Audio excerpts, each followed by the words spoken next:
Better Show. I'm your host, Paul Vogelzang. This is a fun show today. If you recall the film Wild Hogs, starring Tim Allen, Martin Lawrence, William Macy, and John Travolta as motorcycle buddies, and of course, the excellent TV series Sons of Anarchy, you're getting close to the new real-life docuseries from our guest today, Tommy Baker, titled American MC. American MC, available exclusively on iTunes, follows one novice motorcycle club, again akin to Wild Hogs, on this high-stakes adventure across several southwestern states here in the United States. 17 biker brothers set out to become a real American motorcycle club, hence the name American MC.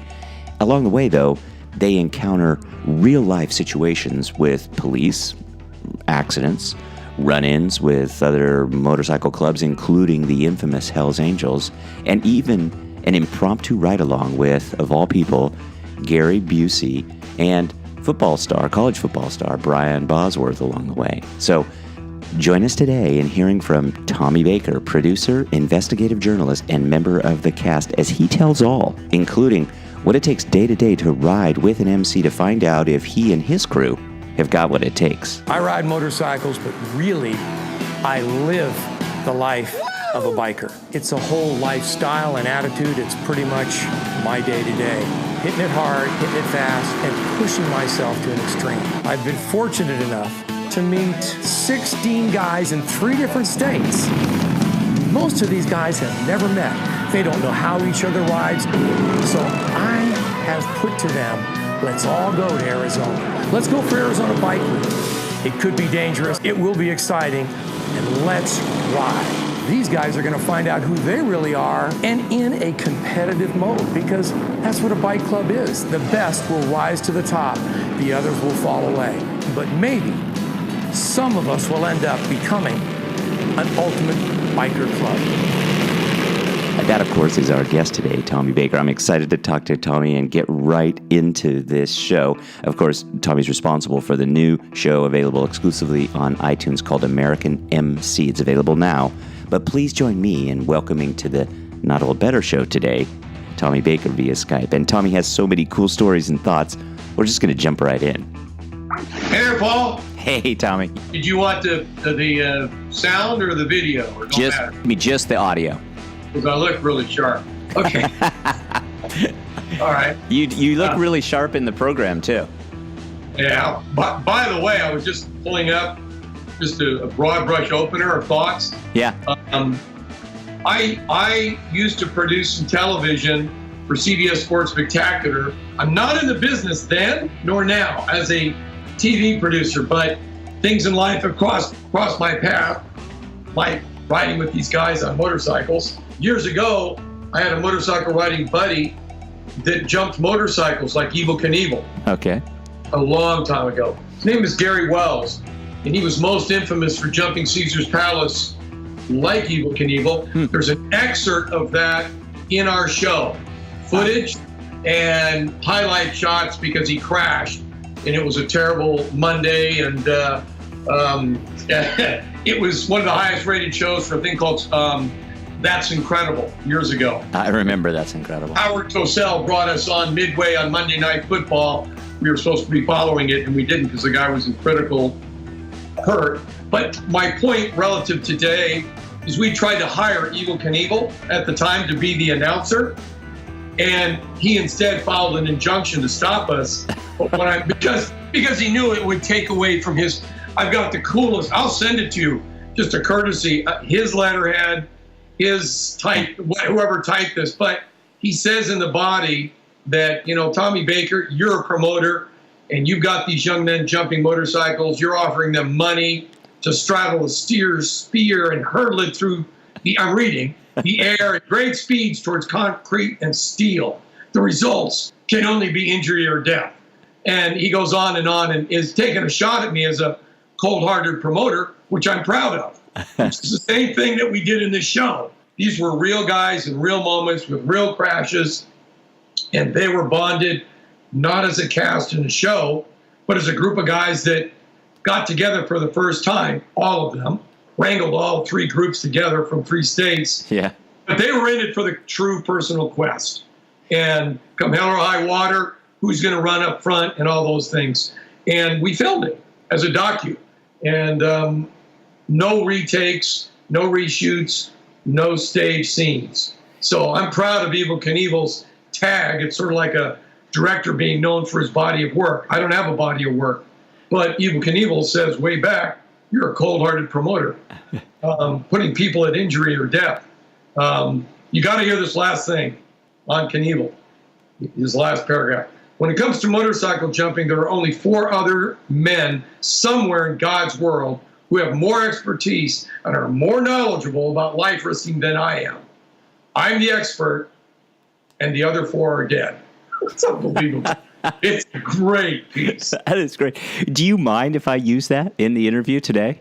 Absolutely. I think it's perfect. It speaks, it is what it is, but people want to tune in to something spectacular, kind of like car racing. And if there's a wreck, they don't want to be sure not to miss that. Our show has that because it's legit in the moments. We do have some accidents.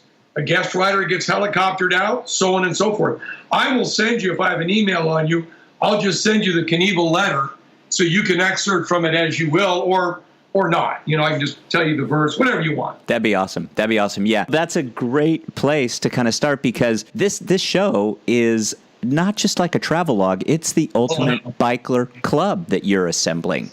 Tell us a little bit about what that term means, the ultimate biker club. Well, I suppose using it in the first person, you would like to think you're better and bigger than the rest. And personally in my life, my gain of knowledge is by observation of others, right? So over the years, riding a motorcycle, I was at Sturgis this weekend. Yeah, how was that? I was at the Harley headquarters deal, and I had to speak to the head of Harley Motors. So if you think about it, the heart of the matter is the motor. And this guy heads up Harley Motors within Harley Corp for 22 years. And I told him I have 283,000 miles on my personal Harley Davidson, which is what I ride, in the show. Mm-hmm. And he was just thrilled to want to talk about that. My point being, I'm not a weekend warrior. I really ride motorcycles as, a general component in my life, and I'm proud of that and I'm thrilled with that. But in doing so, as happens in the footage, you happen across a lot of motorcycle clubs, especially if you go to something like Sturgis, big national rallies. So I have had the opportunity to come across motorcycle club members, and in our footage, right up to the Hells Angels. And by observation, my term, the ultimate biker club, maybe there's some good and bad that we can take from those different clubs' reasonings, right? And become the ultimate club, because I thought we had a pretty good select group of pending provisional members. And Paul, the best overture in our show is in the short statement. It's Wild Hogs, the movie. Yeah. But real. Yeah. Because we're a group of guys that just threw a patch on our back. It was not sanctioned, authorized, or even appropriate. And that comes out in the show. Again, with the Hells Angels going, that's really not what you're supposed to do. There's rules and regulations. And so we start to research that in this show. And the season ends with us talking about, well, are we going to continue this? And do we care? And will we become a motorcycle club? See you next season, because it's not resolved in this season. It's just we got rid of the fake vests that, again, clears parallel to the movie Wild Hogs. Fake vests, and then this has nothing to do, Paul, with the show. This is 10 years, 5 years before the show, 10 years ago. I had vests made.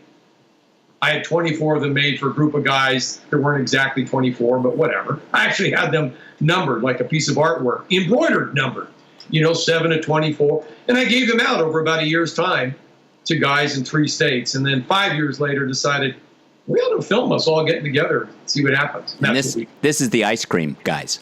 Ice Cream Man from Hell. Yep. And in fairness, that is a guy whose logo that is, who started that 20 years ago, not a club, a single guy in Florida that sells merchandise at biker events. And he came up with the Ice Cream Men from Hell. Some guys were at the Daytona Bike Week, which is second only to Sturgis in its magnitude. It's a 10-day deal as well.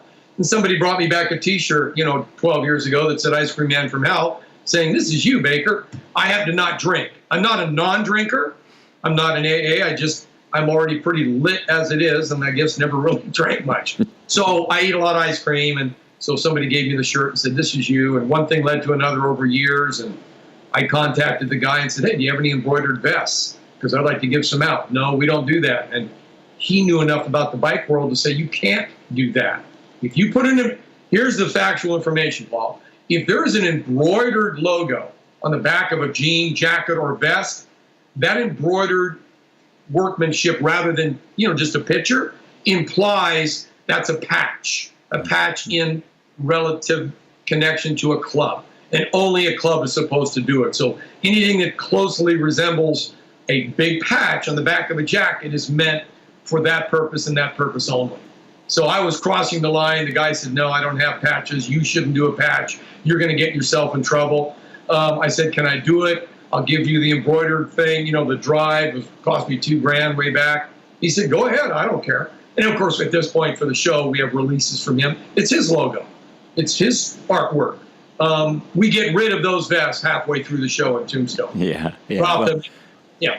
Well, no. I love all this stuff. I want to get down into this stuff with you, and this is just going a great direction. But I have to tell you, the ratings for the show are off the chart positive on iTunes, where the show is available exclusively. I binged on the entire show last night, and I loved it. And with Sons of Anarchy, you mentioned Wild Hogs. I know the spin-off from Sons of Anarchy, Mayans, MC is coming up. But I just think you're onto something here, Tommy. What is it about some of these biker shows that's just so appealing to guys? Here's an onto it thing that I'll tell you. I tried to get our PR people who you spoke to, and we have a social media marketing group out of New York that's trying to get traction. I sent both of them a file from the last 90 days of photos in the mainstream of celebrities wearing motorcycle jackets, 90% being female. I mean, everybody. I mean, I could send it to you. I mean, the top of the top of the top, whether it's the Kardashian girls or whether it's Rihanna or whether it's Brad Pitt or what's his name, John Wick, that series. What's that actor? Mm-hmm. Yeah, that's Keanu Reeves. Keanu Reeves. He actually rides motorcycles. But everybody, and this is current. This isn't, in the last 6 months, some big wave of people liking the motorcycle vibe. Maybe they don't ride motorcycles, but it would imply they'd be intrigued to go into a motorcycle bar or a venue and check the people out. Why are you wearing the jacket? They're on the talk shows. Everybody is wearing a Harley jacket. It's amazing. So I think it's real simple. It goes back to that vibe in the world of who's still getting away with just living free, as in James Dean, let's say. But current day, motorcyclists are aligned, as in our show in Tombstone, to cowboys of yesteryear. And what do? We ride off into the sunset, uncharted territories. That's the cool. That's the deal. That's what this show was. Not a single person in that show knew where the next mile ahead was.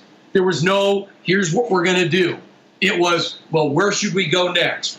Now, I, as creator, was sort of an embedded mole, and I was able to push the envelope where, let's go to the Grand Canyon instead of Zion National Park, because I had found some locations that would be cool to film. But other than that, but the guys never knew that, right? So that's what a biker is today. The opportunity, Harley has a phrase, get in the wind. But it's not just get in the wind. It's that great phrase. It's not the destination. It's all about the journey. That's the journey. And you're putting yourself out there in a motorcycle. And where else can you do that? So the show, to me, was sharing the opportunity for anybody watching it to be inspired. Like, you know what? Go get a motorcycle and go for a ride. Not through LA, but in the mountains somewhere. And your senses will be ignited. That's all. I think the other perspective that you offer here, Tommy, and I think this is where it really gets unique, at least in my opinion. You're not just the creator. I mean, you're this investigative journalist. You're the producer. You're a cast member of this show. You really offer this very innermost glimpse into kind of the inner sanctum of the biker clubs. Well, in that, yeah, I'm sorry, go ahead. Yeah, I was just going to ask you, and maybe this is where you're going to. What was it that you learned about? What are some of those insights that you can share with us about the kind of the rules of the road, the unwritten rules of the road? Yeah, in the show, as you said, if you watched it or had a chance to, in the last episode, in the second to last act or thereabouts, we have our first version of what motorcycle clubs call church. I don't know why they call it church, but I guess it's because it's a closed down, but it's their meetings, their weekly club meeting or monthly, whatever it is they might have. Why they call it church, I'm not really sure. But that's the term used in the motorcycle world.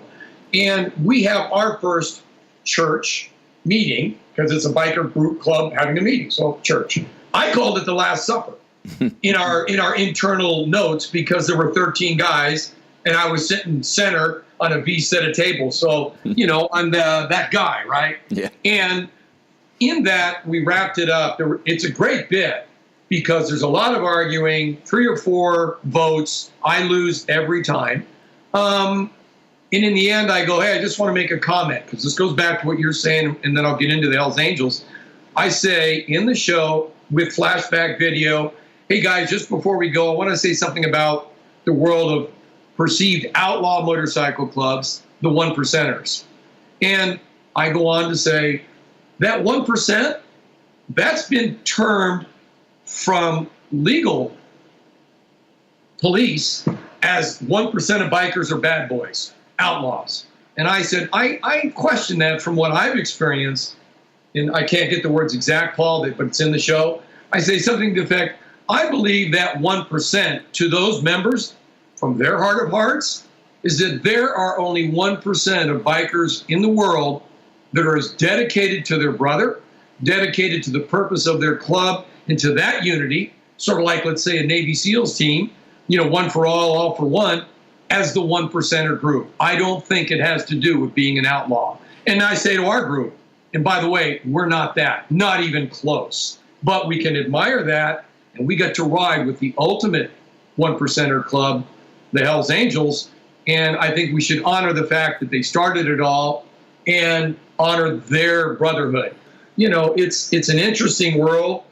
And the best message to the public is enjoying the freedom of connecting with Mother Nature. I mean, Paul, riding through a forest out of Telluride, Colorado 2 days ago, coming back, you smell the air, you see the waterfalls, you hear the crackle of the thunder versus in your confines of a car. And hopefully you're with some other guys and seeing their smiles, smirks, and what have you while you're enjoying that adventure. Well, I think that's one of the things that really, again, jumped out at me, too. And that does come on the heels of this discussion about the Hells Angels. I mean, you do know what you're talking about. You were in bed with the Hells Angels for a period of time, but you've also sensed this real camaraderie that exists between your ultimate biker club, this group, Hells Angels. It's important, for guys. This isn't a sexist thing, but it's important for guys to rely on other men, create some memories, develop some male friendships, some trust, coping with life. All of that's important. For my audience, they get this, and it matters. And Paul, you just hit the nail on the head. I mean, this is clearly what money can't buy. Mm-hmm. One, you can't buy your way into any motorcycle club that I know of, membership-wise. But what you just said, just the ride alone, again, it's the journey. Those are memories that I was calling guys while I was coming down from Telluride, this one, that one. Remember when we did this? And remember the rain? And remember the police pulled all 12 of us over?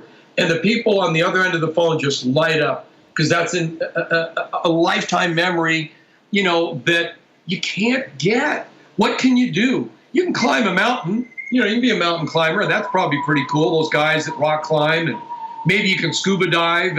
But the masses, there's 25 million registered motorcycle owners in the U.S. It's sort of a team thing, but it's really relying on you. If you get in trouble in a curve, the other 6 guys in front and behind you can't help you. That happens on our show in the first episode. 2 guys get in trouble in a turn, one clips the other, and he runs off the road. It's live footage. But he survived, no big deal. We did have a trauma one in about episode 5 of a guest that had to be helicoptered out. He crashed all on his own. It was a shame. We said a prayer for the guy on the rim of the Grand Canyon. Looking back, we had a moment of silence. It's a big deal. It's all so real time, which is what we had a footage online for iTunes to look at, in getting online with them. And the password was real deal. To look at this footage. This is all real deal. Guys getting mad with guys and basically out of frustration or fear. We had 2 guys quit. And the next morning, we had 4 guys quit, but 2 that quit together. And we talked about it the morning after. And some of our group were like, well, let's get them back. And I'm like, no. Are you understanding why they quit? And one of our other guys goes, yeah, they self-selected out. They were in over their heads, Paul. And I intimated to the group, and again, if you saw the footage, it's in episode 5, because I pulled it up while you and I are talking, at about 35 minutes into episode 5 or 38, we're reflecting on whether to try to go get these guys and say, come on, man, we've known you 20 years, some of us, don't quit. And I no. If you pull them in, their manhood will oblige. But the truth is they shouldn't be riding with us at all, and I don't want to be party, as in the Evel Knievel letter, to pushing somebody to likely injury or death. And we talk about it, and that's when I reflect on the motorcycle jump that I put on in Vegas. And again, if you look at episode 5, about 37, 38 minutes in, there's actual footage of that jump and the guy being put in the ambulance and the whole bit. And I was in this footage that we filmed. I then got choked up reflecting on that because that guy was my friend. He asked me to create the motorcycle jump opportunity with Caesar's Palace, him and his father, Gary Wells. I did, and then I'm in the emergency room where he's ruptured his aortic vessel, and my mom's there giving me Tagamet back in the day because I'm having an ulcer attack. Felt so bad. And the Hells Angels, they're one man, I'm jumping, one man, one vote. And yeah, I got to know them by riding in Arizona, going to this prison run, which we cover in the show. I think that's in episode 4. We have a whole 6-minute segment. It's the largest motorcycle rally in the world. There's 2,000 motorcycles, a 1.5 mile long procession going around a maximum security prison with police helicopters and tanks everywhere, but obviously allowing it to happen. And it started 30 years ago as a way for felons to visit felons. Felons can't go into a prison visitation-wise, right? So they would contact them in a letter and say, next Thursday we'll drive by on our motorcycles and rev the engine, and that's the best we can do to say hello, Larry. We can't even stop, or they'll send guards out to the fence and we'll be in trouble. Then they made it an annual event on New Year's or something like that. And that's what the prison run is. I think that's cool stuff, I think so too. I think the whole idea of this camaraderie, it just never gets old. You also cross paths with, along the way, you're crossing paths with the great rock band Bad Company and Brian Howe, but Gary Busey and Brian Bosworth. I'm fans of both those guys. And that happened because we went to a regional annual biker rally. It was called Arizona Bike Fest. So it's their Sturgis, it's their Daytona Bike Week in Arizona. We were filming in Arizona, and yes, to be honest with you, we did synchronize the timing of our filming to catch on one weekend the prison run and the next weekend Arizona Bike Fest. So we rode for, over that 11-day period, right, to catch those 2 mega events in Arizona, because then the event becomes your backdrop and stage. We didn't control the event or anything that happened, of course. We just plopped in. So we did get backstage. We ran into Bosworth at a bar, and then he joined us to go over to a concert that night with Bad Company. That was that, like they have a different concert every night. And little did we know that Busey was there. And we got backstage, and one thing led to another. And he said, hell, I'll go ride with you guys. And that's why we met at a Harley dealer, because they provided a bike for him that was, 3 miles or 5 miles from where that venue was the next day. And Brian Howe wanted to go. His management wouldn't let him. He was like, I don't want to go with you guys. And, I'd never met the guy in my life. I don't know anything about him. I don't think I even said hello to him, but there he was. So amazing. Bosworth was an incredible, fortuitous run into, because he's a team player. So he created all kinds of antidotes, all impromptu, to our guys about being a team on the road. Mm-hmm. And it's not about you. You got to be unified. You got to have synchronicity, or you're going to mess up the play or mess up riding down the road in a pack. You know, it was really, he made some great, I think there's a bit in there somewhere where they interview him and he goes through 2 or 3, like you and I are here, 2 or 3 questions about biking and team. And it's really, we were very fortunate in that. It was strong stuff. Yeah. We were very fortunate. Very direct. Yep. Yeah, well, Tommy Baker, producer, journalist, and insider cast member of the new show American MC, available exclusively on iTunes. Hey, Tommy Baker, how can we make sure to see you next season, and what do we need to do to sign up to ride with you guys? You know, and that's a good point. We would like to, given the opportunity to do another season, the opportunity based on, we did what we did here, something I did personally with one partner. iTunes gave us an open path and did something unusual in original programming. So we went with them, and if the viewership is enough to make it fiscally viable, we really do hope to get out, film again, and Apple and iTunes are watching. But what you asked for, Paul, back to your question, sorry I bounce around. No. We would put out to the nation, why should we come to your town to ride with your group, your club, and see your highlights of what's there? We want to do that. That's the whole point of the show, going where there's hopefully going where there's a bike rally going on, again, so you have that cast of 10,000, 100,000 characters in the background, but personalizing it. Who's the bike club in, South Dakota? Who's the bike club in Florida? Mm-hmm. And meet them, ride with them, and see what new cast of characters, we meet and ride with, and who knows, maybe join up with our quest of discovering American-based motorcycle clubs. By the way, one little teeny footnote, kind of cool. Again, I could send you the picture. The show Sons of Anarchy, by happenstance, in Arizona, the founder of the Hells Angels, a guy named Sonny Barger. Mm-hmm. He's not the founder, but he's the most prominent name, and he actually came into them 5 or 6 years after they started. Anyway, he lives in Arizona. So there was a thing going on, his annual birthday or something like that, in a big ride in Cave Creek, and I went to it. Lo and behold, there's Kurt Sutter. There's the star of Sons of Anarchy. I'm losing his name, but the blonde guy. Oh, yeah. Right, I know exactly who you're talking about. Charlie Hunnam from Sons of Anarchy and King Arthur. Right. A half a dozen of the cast members, one of the cops, 2 of the other members in the club. What were they doing there? I have a picture with us at Sonny Barger's ranch in his corral. I'm in the center of the picture with the head of the Hells Angels for Arizona.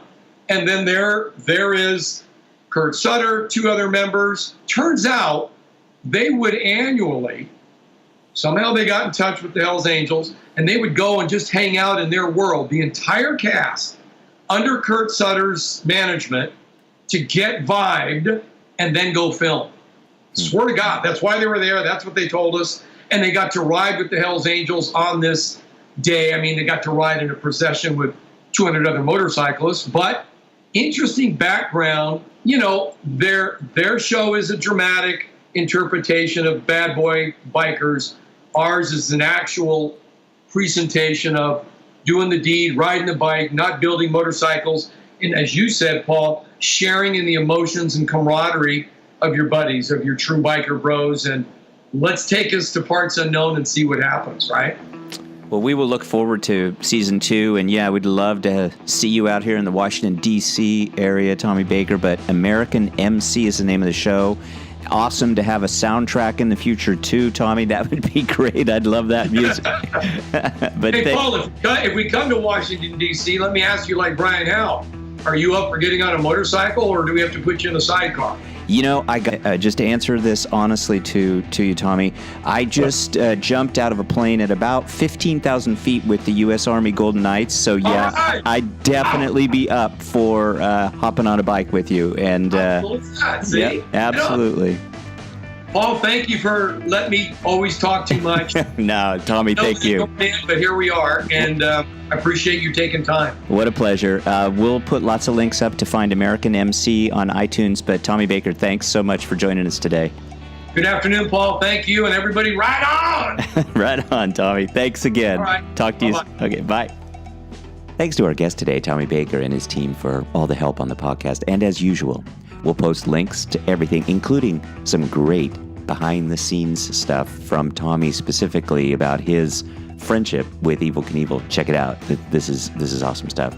And also, as usual, my thanks to you, the listeners, for joining me today. Your time's valuable, and I'm grateful you're spending some of it with me today. I'm always interested in your feedback. You can leave that at iTunes, Google Play, or send me an email at info@notoldbetter.com.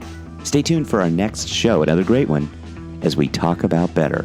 The Not Old Better Show. Thanks to all.